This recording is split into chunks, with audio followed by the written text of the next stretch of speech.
मेरा नाम प्रशांत है और मैं आज आपको इस वीडियो में 12वीं क्लास के सबसे इम्पोर्टेंट टॉपिक के बारे में बताऊंगा, जिसका नाम है प्रतिरोध और प्रतिरोधकता पर ताप का प्रभाव, यानी कि temperature dependency on resistance and resistivity. तो ये किस प्रकार से किसी जो चालक तार में जो जैसे जैसे हम ताप बढ़ाते हैं वैसे वैसे उसकी प्रतिरोध, उसकी प्रतिरोधकता में क्या क्या चेंज रहता है, उसके बारे में ही टॉपिक है। तो ये स्टार्ट करते हैं। सबसे पहले हम इसमें थ्योरी में क्या लिखेंगे।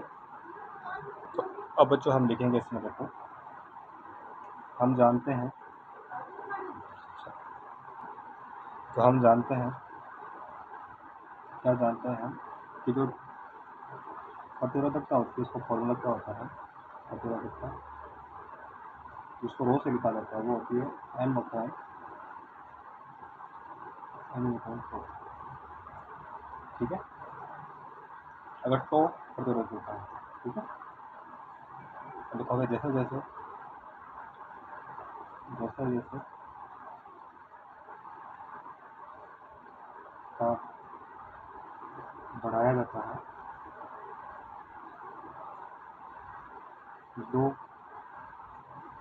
क्रमागत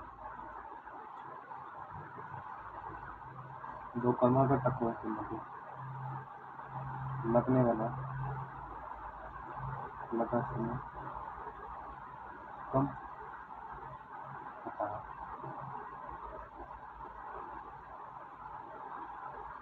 इसके कारण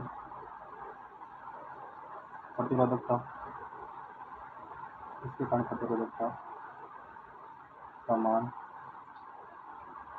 बढ़ता है तथा चालकता का मान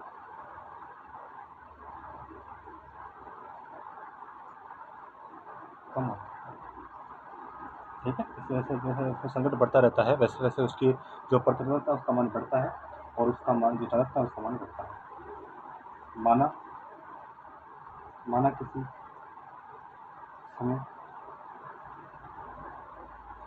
समय वो पट्टी दे रखा है टी पर 0 सेंटीग्रेड पर प्रतिरोधकता रो नॉट है तथा 3 सेंटीग्रेड पर प्रतिरोधकता का मान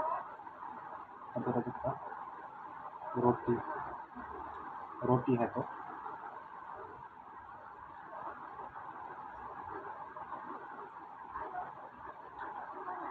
इसके मध्य संबंध, इसमें में क्या आ जाएगा आपके पास, रोटी बराबर क्या आ जाएगा आपके पास, रो नॉट 1 प्लस अल्फा। ठीक है, ये इसके बीच में रिलेशन हो जाएगा। और क्या लिखोगे, जहाँ जो अल्फा हो जाएगा, अल्फा प्रतिरोधकता ताप नियतांक है। प्रतिरोधकता क्या है, ताप नियतांक है, जो पदार्थ की प्रकृति पर निर्भर करता है। क्या करता है, पदार्थ की पर निर्भर करता है। तो आपका लिखोगे रोटी,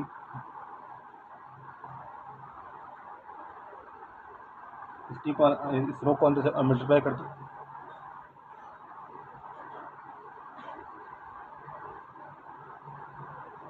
इस टर्म को इस तरफ लेकर आए,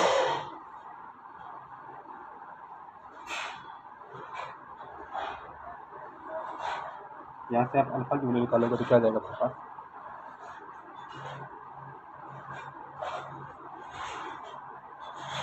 ये आ जाएगा आपके पास रो अल्फा की वैल्यू। ठीक है, अब देखो ये आपके पास इक्वेशन आ गई, तो इसको आप क्या लिख सकते हो, डेल्टा में लिख सकते हो ना, तो ये क्या आ जाएगा डेल्टा। ठीक है, अब देखो प्रतिरोधकता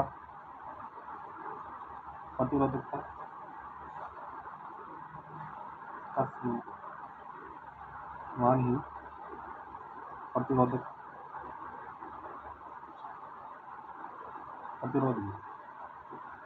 भी ताप पर निम्न प्रकार निर्भर करता है। इसको P से निकालते हैं, इसको T से निकालते हैं।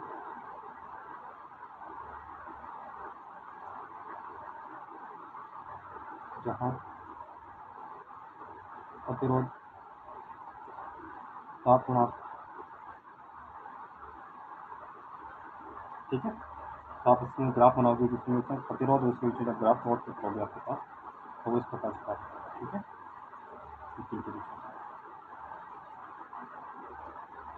ये होता है किसके लिए, नॉर्मल धातु के लिए बात होता है, लेकिन कुछ केस में ऐसा भी देखा गया है, कुछ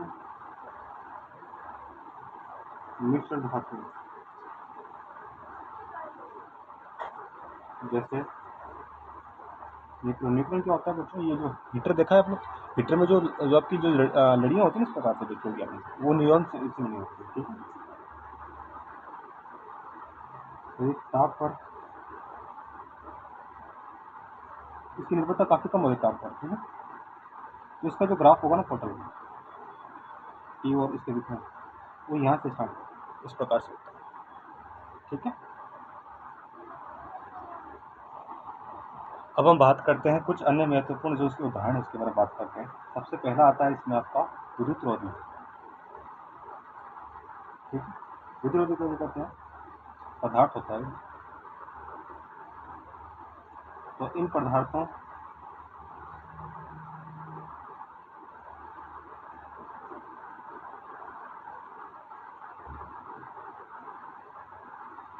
का ताप बढ़ाने पर प्रतिरोधकता का मान चरघातांकी मतलब एक्सपोनेंशियल चरघातांकी रूप से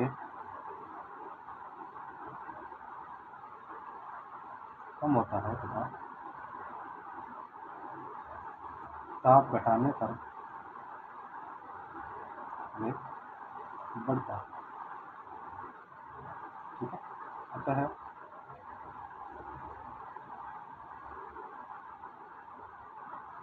परम शून्य ताप पर प्रतिरोधकता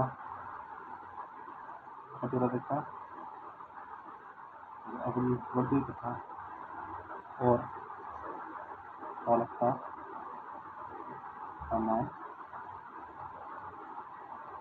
शून्य की ओर अग्रसर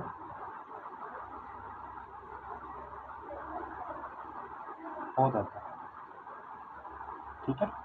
मतलब जो रो होता है वो रो नॉट e की पावर 2 के दिखे, ठीक है। जहाँ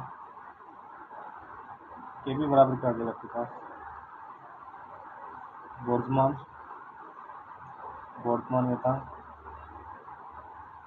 नियतांक T बराबर केल्विन और ताप का ताप, ये ना, ये मैं आपको जब आगे वाली वीडियो में बता दूंगा कि क्या होता है, एक बार आप इसको याद रखना। ये होता है बैंड, चालन बैंड तथा संयोजन बैंड में। ये काफ़ी अच्छा कॉन्सेप्ट है, काफ़ी बार एग्जाम पूछा जाता है। जो बच्चे आगे एमबीएससी करेंगे उसके लिए तो काफ़ी ज़्यादा इंपॉर्टेंट है, क्योंकि इसकी एक बुक लगती है, उसमें इसके बारे में संपूर्ण आपको पूछा जाता है क्या होता है, ठीक है। तो ऊर्जा अनुपात होता है, ठीक है। अब दूसरा आता है आपका इसमें ही है, दूसरा है अर्धचालक। ये भी काफ़ी अच्छा कॉन्सेप्ट है। इसमें क्या होता है, ताप बढ़ाने पर चालकों का सहसंयोजक बंध तेजी से टूटता है तथा इलेक्ट्रॉन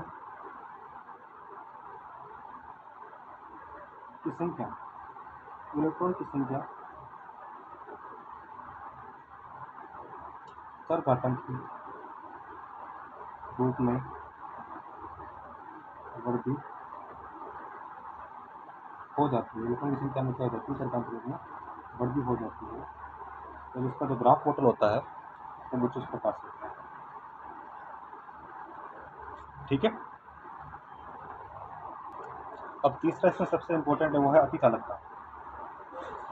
अतिचालकता ये जब मैं 10वीं 12वीं क्लास में था तो ये मेरे बोर्ड एग्जाम्स में आया था, तो ये होता है अतिचालकता। अतिचालकता क्या होती है, कुछ पदार्थ और मिश्र धातु जो होती है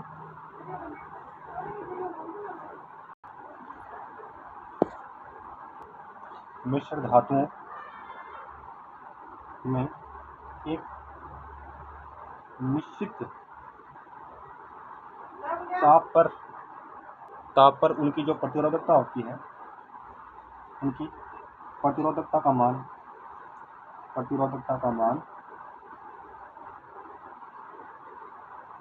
तेजी से घटकर शून्य हो जाता है। शून्य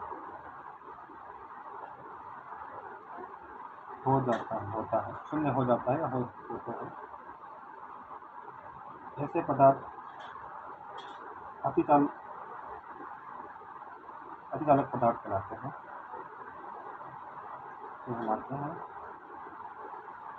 जो इनका गुण होता है, गुण को अतिचालकता कहते हैं। क्या कहते हैं, अतिचालकता कहते हैं। ये काफी इंपॉर्टेंट क्वेश्चन है, कई बार क्यों पूछा जाता है। अतिचालकता के बारे में, अतिचालकता के गुण को सर्वप्रथम कम्बलिंग ने 1911 में पारी में देखा। ये वाले क्वेश्चन काफी ज़्यादा इंपॉर्टेंट होता है, कई बार पूछा जाता है। ठीक है। और उसका पारा में भी पूछा जाता है कहाँ होता है, तो पारे के अंदर